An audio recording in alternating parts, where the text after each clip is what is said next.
today what we're going to do is neck and shoulder stretches. So this is going to be really good for you if you're suffering from postural problems. So if you feel like your shoulders coming forward, you've got that forward head carriage, or if you're just feeling a bit slouched in general, it's going to be really good for you. Another thing this is going to be good for is if you're suffering from stress and anxiety. So a lot of us that do suffer from stress and anxiety, it's usually your trapezius muscle that will take the hit. So you'll find you're kind of doing this clenched position. So if you feel that you're in that category, this might be a good one for you as well. I will say if you're a little bit worried that maybe your symptoms are a little bit more severe, so if you feel like there might be some nerve pain, if you feel like there's a bit of like locking in your neck or any sort of change in sensation, might not be for you. It might be worth seeking sort of professional advice first. So either contact myself, another chiropractor, osteopath, physiotherapist, GP, and they'll just be able to give you a little bit more one-on-one advice. But if not, we'll give it a go. So we're going to cover a few exercises. We're going to do chin tucks, we're going to do shoulder rolls, neck stretches, Purgatory exercise, and we're also going to do a pec stretch as well.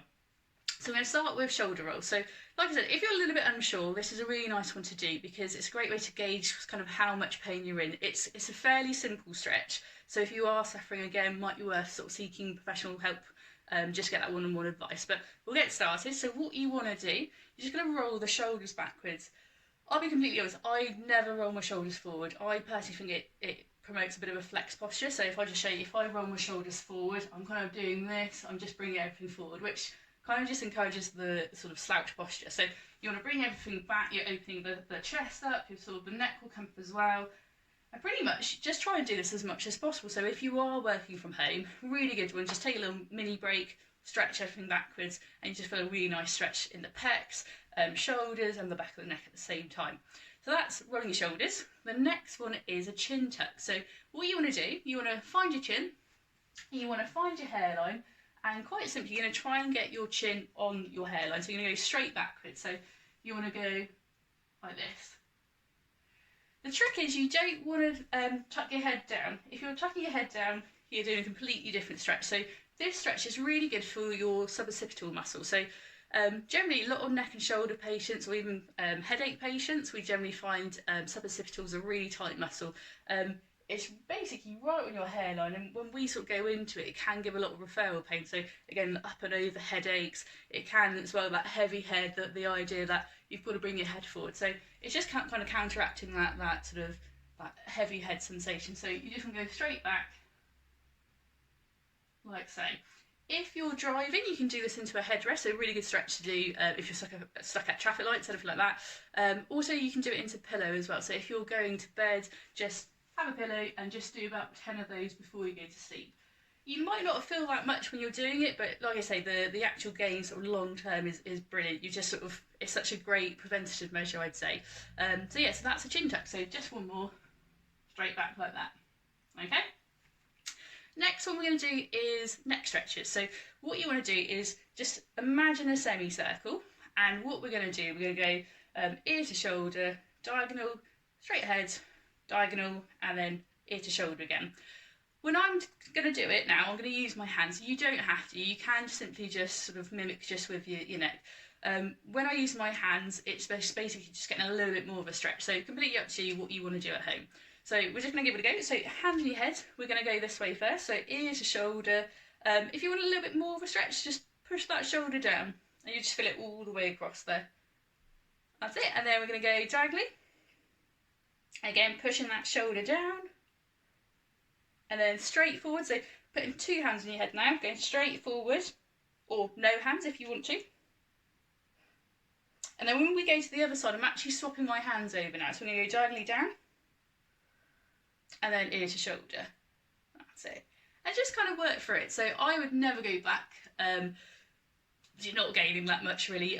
The way the neck is set out, I personally think if you go back, you're just kind of jamming the joints. So there's not much gain. So I'd probably hold each stretch for about 10-20 seconds, but have a little play around. Again, play with using hands, no hands, pushing the shoulder down, and just see what's better for you really.